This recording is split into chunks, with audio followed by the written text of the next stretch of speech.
और जहां वो परिवर्तन नाशवान दृश्य जगत का एक दृश्य शरीर परिवर्तित हुआ, नाशवान शरीर का परिवर्तन प्रतिपल हो रहा है, तुम समझ नहीं पा रहे, पर समझा तब जाता है जब वो मृत्यु को प्राप्त होने का समय आता है, तब समझ तुम्हारी किसी काम की नहीं रहती। मन पछितई है अवसर बीते, शुद्ध बनितादि जान स्वार्थ रत ना करो नेह सभी थे। स्नेह मत करो, स्नेह प्रभु से करो, प्रभु का भाव रखकर करो। कहने की कास्तव तनया, ये जो तुम्हारे पुत्र रूप में आया है ये कौन है जानते हो? तुम्हारे कर्म का भोग भोगाने के लिए वही भगवद अंश आया है, ये कुछ समय के लिए आया है। शुभ कर्म तो वो सुख प्रदान करेगा, अशुभ कर्म तो दुख प्रदान करेगा, लेकिन वो तुम्हारा नहीं है। आप उसका परिचय नहीं जानते जो पुत्र रूप में आया हुआ है। स्थिरमति रेतन मृति मनुगणया, तुम्हारी बुद्धि स्थिर नहीं है, इसीलिए तुम समझ नहीं पा रहे कि गणना नहीं कर पा रहे हो कि तुम्हारी एक एक श्वास व्यर्थ में नष्ट हो रही है। आखिरी श्वास अहा कि मध्य ना पश्यसि मरणम, क्या तुम देख नहीं पा रहे हो कि तुम्हारी श्वासें कम हो रही है, तुम मृत्यु की तरफ जा रहे हो। तुम्हारा शरीर कभी भी अचानक छूट सकता है, ऐसा नहीं कि आप वृद्धावस्था में ही जाकर मरेंगे। तो पर वृंदावन मिहि शरणम, फिर भी तुम वृंदावन का आश्रय वास स्वीकार नहीं करते, सत्संग का अनुसरण नहीं करते, आचरण में नहीं उतारते, निरंतर नाम जप नहीं करते, तो किस भूल में तुम पड़े हो? तुम्हारे पास पत्नी है, पुत्र है, संपत्ति है, इस भूल में, ये तुम्हारी नहीं है।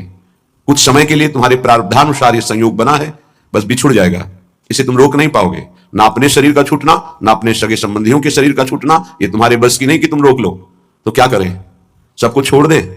नहीं, सब में भगवत भाव करो, अपने धर्म का पालन करो, खूब नाम जप करो।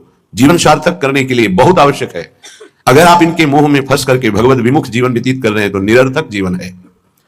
प्राण निकल जाए पर भजन नहीं छूटेगा, इसे ही भजन कहते हैं। और ऐसा भजन बहुत लोग नहीं करते, कोई कोई करता है। पूज्य बाबा कह, सब कर सकते हैं, सामर्थ्य सब में है ऐसा भजन करने की, पर वो लगन नहीं है, वो अगन नहीं जगी भगवत साक्षात्कार करने की। इसलिए जहां विपत्ति आई उसमें डूब गए, संपत्ति आई उसमें डूब गए, भोग आए उसमें डूब गए, प्रभु का विस्मरण हो गया। इसका यही कारण है। भजन का तात्पर्य है भजन में गोता लगाना, डूबना। बस चल रहा है मंत्र नाम, उसी के श्रवण में डूबा हुआ उपासक। डूब करके भजन किया जाए तो 6 महीने में भगवत साक्षात्कार कर लिया ध्रुव जी ने। डूब करके गोता लगाया, 6 महीने भजन में भगवान का साक्षात्कार कर लिया। और अगर तन्मयता नहीं है भजन में तो बहुत लंबा समय निकल जाता है। देखो इस मन को देखा, अगर इसको भजन का सुख आप नहीं दोगे तो ये रुपए की गणना का सुख करने लगेगा। कई बार हमने कहा बचपन से इसी बात की पढ़ाई है, मन की वृत्ति की। आप देख लेना, अनुभव करना। अगर आपको प्रियाजू के भजन में गुरु की आज्ञा के अनुसार तन्मयता नहीं आ रही है तो आपका अर्थ के प्रतिभाव आ जाएगा। अनंत ब्रह्मांडों में कितना ईश्वर है और वो मायाकृत एक पलक झपकते श्री भगवान ने रचा है। ऐसे श्री भगवान को अधीन करने वाली प्रियाजू का आश्रय हृदय में रहे और फिर क्या। पर वो भजन न होने के कारण हमारी स्थिति अपने आश्रय तत्व पर नहीं होती। आश्रय हुआ ही नहीं, होने का अवसर मिला लेकिन हमने फिर भी वही लौट कर आश्रय कर लिया, पलट गए फिर वही आश्रय कर लिया। सन्मुक्ता से जो एकदम परिवर्तन होता है, एकदम विमुक्ता के लिए माया अपना जाल रचती है। स्पष्ट देख, तू इससे एक बहुत बढ़िया महल बना सकता है, तू बहुत बढ़िया कार ले सकता है, तू हर सुख सुविधा ले सकता है। राजी हो गया, देखना सब व्यवस्था बढ़िया बन रही। नहीं नहीं, हम व्यवस्था बढ़िया नहीं बनाने आए, हम व्यवस्था को श्री जी के आश्रय से चाहते हैं, अपनी मन बुद्धि के आश्रय से। लाडली जो के महलों में रखो चाहे झोपड़ी में बात, उसका केवल आश्रय अंतर से प्रभु का होता है। गृहस्थ और विरक्त की चेष्टाएं अलग होती हैं, निवृत्ति परक चेष्टा और प्रवृत्ति परक चेष्टा। बस ये ध्यान रखना है, निवृत्ति परक चेष्टा से कोई भी ऐसी सिद्धि नहीं जो आ न जाए। प्रवृत्ति परक चेष्टा में अतिथि सत्कार, परिवार की सेवा, समाज की सेवा, नाम जपने का अभ्यास, धर्म पूर्वक कमाया हुआ धन, तब वो आगे बढ़ता है। निवृत्ति परक चेष्टा एकमात्र भगवद आश्रय, उसी से सब हो जाता है। तभी लोगों को लगता है कि संत लोग बड़े धनी हो जाते हैं, उनको लगता है बड़ी चतुराई करते हैं। हमें लगता है कि क्या ये चतुराई आप में नहीं जागृत हो सकती है? क्या चतुराई आप बलगहा पकड़े हो? बहुत चतुर है संत जन, ठग लेते हैं। किसको? ठगनी माया को भी। माया ठगनी विश्व को ठग रही हो, उसको भी ठग लेते हैं। वो बड़े चतुर हैं। रामाई भजन ते चतुर नर, क्योंकि सच्चिदानंद का नाम एकत्रित किए हैं। एक नाम के ब्याज में पूरा त्रिभुवन नहीं है, उसकी बराबरी हम नहीं कह रहे नाम की ब्याज में। एक नाम त्रैलोक ही तारे, जो न ले सो जन्म ही हारे। अभी अपने लोग महिमा नहीं जानते नाम की, सच्ची मानिए। किसी ने कहा कि समस्त संसार को तो हम दुखी में देख रहे हैं, अगर विश्व में कोई सुखी है, वो उपहास के प्रति शब्द थे, अगर विश्व में कोई सुखी है देखा जाता है तो संत जन देखे जाते हैं। उनका तात्पर्य अध्यात्म से नहीं था, उनका तात्पर्य भोगों से, विषय सामग्री से, वैभव से था। अगर तुम्हें ऐसा पता है तो तुम वैसा करके देखो, बहादुर हो। तुम्हारे में चतुराई की कोई कमी है क्या? बड़े चतुर हो। तय बालक नहीं भर्यो शयानप, तू बालक नहीं भर्यो शयानप, काहे कृष्ण भजत नहीं नीके। अरे तू बालक नहीं, बड़ा चतुर है, पर तू ठीक से भजन नहीं किया ना, इसीलिए ऐसा है। क्या चाहिए? त्रिभुवन का सर्वश्रेष्ठ पद 5 वर्ष का बालक प्राप्त कर लिया गुरु जी, क्या चाहिए? अखिल लोक चूड़ामणि भगवान के पास क्या कमी है? पर आपको उतना भजन करना पड़ेगा, आपको वैसे समर्पित होना। उस 5 वर्ष के बालक ने मां का प्यार, पिता का प्यार, राज्य सुख, शरीर सुख, सब भयों को त्याग करके इसी मथुरापुरी में आकर भजन किया। इसे मधुपुरी कहते हैं शास्त्र भाषा में। यहीं आकर के भजन किया और यहीं स्वयं सच्चिदानंद भगवान आकर दर्शन दिए और उनकी कामना पूर्ण की, उच्च पद की। गोता लगाना अर्थात उसमें डूबना, अर्थात उसका ऐसा दृढ़ चिंतन, गुंजायमान केवल मंत्र और नाम हो रहा है। तुमसे सच्ची कहते हैं, ये जीव बड़ा पागल हो गया है माया में, सत्य वस्तु को समझ ही नहीं रहा। पूज्य बाबा कह रहे, उसको यही पता नहीं कि मैं यहां कमाने के आया हूं मृत्यु लोक में। पागलों की तरह घूम रहा है, कभी ये बटोर रहा है, कभी वो बटोर रहा है। उसका लक्ष्य ही नहीं पता चल रहा कि तू आया क्या लेने यहां है, क्या कमाई करने आया है, उसको समझ में नहीं आ रहा। कई बार कहा, ऐसा कमाई और ऐसे देश में कौन रहना पसंद करेगा?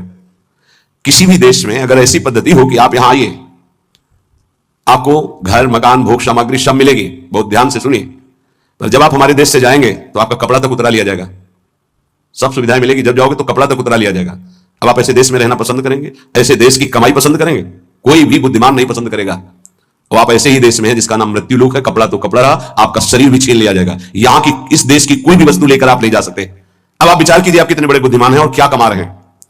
खास बात है, जब आप अपने देश को यहां से जाएंगे, अपना देश है भगवत देश, और आपके पास जाने का किराया भी नहीं रखा जाएगा, आपकी पोशाक उतार ली जाएगी, तो आपका यहां शरीर भी छीन लिया जाता है, शरीर संबंधी छीन लिए जाते हैं, बैंक बैलेंस छीन लिया जाता है, प्रॉपर्टी छीन ली जाती है। अब आपके पास रहा क्या? पूरे जीवन में जो पाप और पुण्य कर्म किए। पुण्य तो कोई बिरला ही कर पाता है, नहीं पाप ही होते हैं। अगर पुण्य हुआ तो उसे बचा नहीं पाता है, वो 4 लोगों से कहकर खाली हो जाता है, पुण्य नष्ट हो जाता है। पुण्य, अगर हमने कुछ पुण्य किया और कह दिया अपनी वाणी से, 4 लोगों के बीच में अपनी प्रशंसा कर ली, तो ताप, पुण्य, साधना ये सब छीन होने लगती है। हम वृंदावन गए थे, 100 साधुओं का भोजन कराया और फिर ऐसा ऐसा ऐसा, और संत जन कह रहे थे कि ऐसा भोजन तो आज तक हमने नहीं पाया, भगत जी आपने जैसा पवाया। ओ, जो कुछ सुकृत बना था मानो करवाया होगा। ऐसी सेवा भगवत कृपा से अवसर मिलता है, पर वो बार बार कहकर अपने सारे सुकृत नष्ट कर देता है। इस देश से बचकर निकल पाना और कुछ कमा के ले जाना, ये केवल भगवत कृपा पात्र से ही हो सकता है। बहुत छल भरा ये देश है मृत्यु लोक। जीव पागलों की तरह पूरा जीवन व्यतीत कर रहा है। मुझे यहां किस लिए भेजा गया, क्या लेके जाऊंगा, ये सोच ही नहीं पा रहा है। गोस्वामी जी ने कहा है कि ये जो मन है, ये श्वान की तरह हर जगह पादुका का प्रहार पाता है, पर फिर उसी दरवाजे पे खड़ा हो जाता है। अर्थात निकृष्ट भोगों को भोग कर असंतुष्ट, ग्लानि, दुख, परिणाम में चिंता, भय, शोक, पर फिर वही उन्हीं भोगों को भोगना चाहता है। पागल की तरह भटक रहा है। ये महापुरुष जन जानते हो, दुखी हो कैसा बोलते हैं। जो वस्तु तुम्हारे साथ नहीं जानी है, उसके चिंतन में तुम समय बर्बाद कर रहे हो। चिंतन करो प्रभु का, कार्य करो संसार का। तो जीवन यापन के लिए शरीर चेष्टा और वस्तु ले जाने के लिए नाम धन, कितना बढ़िया उपाय है। राधा राधा राधा। विषय अनेक हैं और अनंत हैं, कितना भोगोगे? भोगते भोगते मर गए, फिर जन्म हुआ, फिर भोगते भोगते मर जाएंगे, कुछ आते नहीं लगेगा। बड़ा विचित्र खेल है, बड़ा विचित्र खेल। भगवान की असीम कृपा है, जिनको भोगों से विरक्ति मिल गई है या जबरदस्ती बचे हुए, बिनु अवसर भयते राजोई। चतुर्थ ब्रह्मचारी का लक्षण है। बिनु अवसर नहीं मिला, और भयभीत है, इसलिए वो नहीं भोग रहा। तो बिनु अवसर भयते राजोई, ये चौथे में। उत्तम तो उत्तम के बस असमन माही, सपन हुआन पुरुष जगनाई। अपने प्रीतम प्रभु के सिवा स्वप्न में किसी और को नहीं देखता। कितना भोगोगे? अनंत विषय। कल एक भगत बड़ा मस्त, सब हंस रहे थे लेकिन कोई फर्क उसको नहीं था, गंभीर मुद्रा में बैठा। उसने कहा, हमने ठाना है 1.25 घंटा नाम जब करता हूं और बढ़ा दूंगा, सत्संग आपका सुनता हूं, पर 1 लाख सुंदरी स्त्रियां चाहिए मुझे। हमारे तो होश उड़ गए भाई कि ऐसा प्रश्न करता आया, भगवान ने भेजा। पर अपने को सबका आदर और दुलार, मेरी लाडली जो ऐसी है, करुणा कर उदार, नहीं तो 1 सेकंड में कि आप कृपया बाहर होइए, या कोई भगवत चर्चा कीजिए। लेकिन अच्छा पॉइंट ये था कि वो नाम जब करता था और उसके अंदर आशा थी। देखो वासना की कितनी भूख बड़ी हुई, पर वो बहुत गंभीर, ऐसा नहीं कि कोई देखने सुनने लायक हो। वो बहुत बड़ी गंभीरता से कह रहा था कि मैं 1 लोक प्राप्त करना चाहता हूं, उसका सम्राट बनना चाहता हूं, और 1 लाख सुंदरी स्त्रियां। वो नहीं बोल रहा है, उसका भोलापन है, अज्ञान जिसे कहते हैं। वासना इतनी बड़ी हुई कि उसको लग रहा है अगर ऐसा हो गया तो मैं बड़ा सुखी हो जाऊंगा। भागवत में चरित्र है चित्रकेतु राजा का, आप पढ़ करके देख लेना, श्री शुकाचार्य जी वर्णन कर रहे हैं। उनके 1 करोड़ रानियां थी। क्या परिणाम में क्या, जरा देखना पढ़ना। निराश, हताश, उदास होकर ऋषियों के पैर पकड़कर, तब वो अनंत भगवान की उपासना मिली और वो भगवान का साक्षात्कार किया, अनंत शेष भगवान संकर्षण का। और वो बहुत सावधानी का विषय होता है। ऋषियों की कृपा हुई, पद मिला, भगवान संकर्षण ने विमान पे बैठ के भगवान शंकर के पास गए। विमान पे, जहां सनकादि जो है अपने श्री चरणों से नंगे पैर चल कर जाते हैं और प्रणाम करके नीचे बैठ करके सत्संग करते हैं महादेव जी से, वो सब बैठे हुए भी थे और सीधे विमान से ही गए, विमान में बैठे बैठे, आकाशचारी विमान।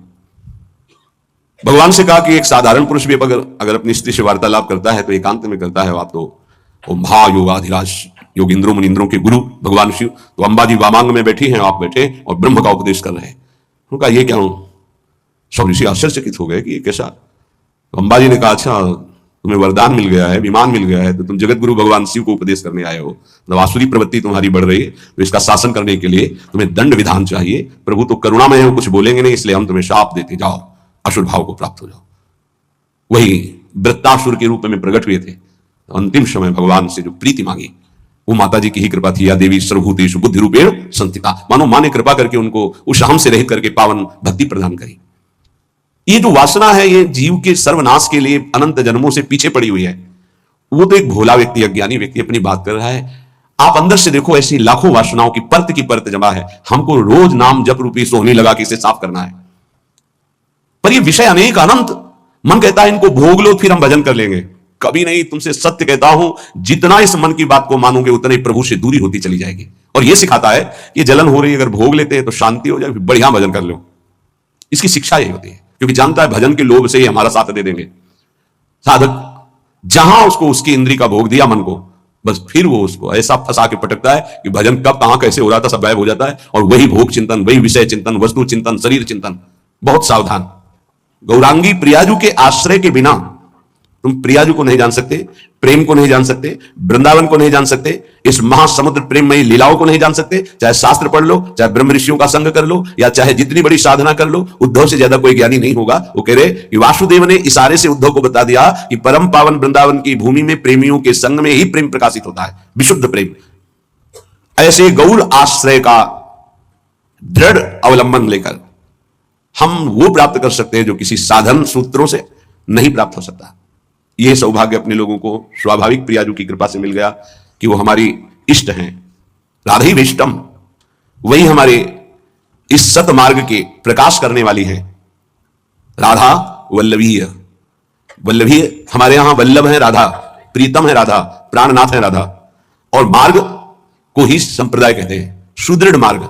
जैसे सरकार के द्वारा बना हुआ राजमार्ग, जिसे पहले जीटी रोड कहते थे, अब क्या कहते हैं पता नहीं, जो बहुत है, हाँ हाईवे, जो हम तो गांव की भाषा में उसे जीटी रोड कहते थे।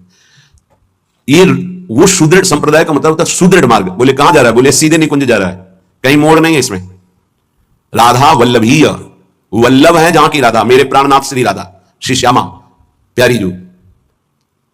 इस मार्ग की प्रकाशक स्थापना करने वाली श्री स्वामी जी, राधेविष्टम संप्रदाय करता आचार्यों, अपने मार्ग का स्वयं उपदेश करने के लिए वही हित सजनी है, दूसरा कोई नहीं। हित सजनी, वही हित प्रेम सखी के रूप में, वही हित प्रेम आचार्य के रूप में, वही हित प्रेम गुरुदेव के रूप में। मंत्रदहा, मंत्र का दान करने वाली श्री किशोरी जी ही है। निज मंत्र स्वयं स्वामिनी जी ने श्री हितजू महाराज को प्रदान किया। मंत्रदह, मंत्रदाता सदगुरुश्य, परम सदगुरु श्री लालजू महाराज हैं। कृष्ण वंदम जगत गुरु, ऐसे कृष्ण की वंदना करता हूं जो जगत गुरु स्वरूप में विराजमान है। चाहे वेदांत हो, चाहे योग हो, चाहे भक्ति हो, चाहे कर्म योग हो, सबके गुरुदेव श्री कृष्णचंद्र जो हैं। किसी भी संप्रदाय का, किसी भी मार्ग का, किसी भी भाषा का हो, गीता जी का आश्रय लेता ही है। गीता जी श्री जगत गुरु भगवान श्री कृष्ण के श्रीमुख से स्वयं प्रकट हुई है। जैसे वेद श्वासों से, ऐसे वाणी से गीता जी, श्री जगत गुरु भगवान की वाणी है गीता जी। कोई ऐसा नहीं है विश्व में जो गीता जी को न मानता हो। गीता जी की व्याख्या उर्दू में, अंग्रेजी में, हिंदी में, संस्कृत में और बहुत बड़े बड़े महापुरुषों ने की, हर संप्रदाय के महापुरुषों ने की।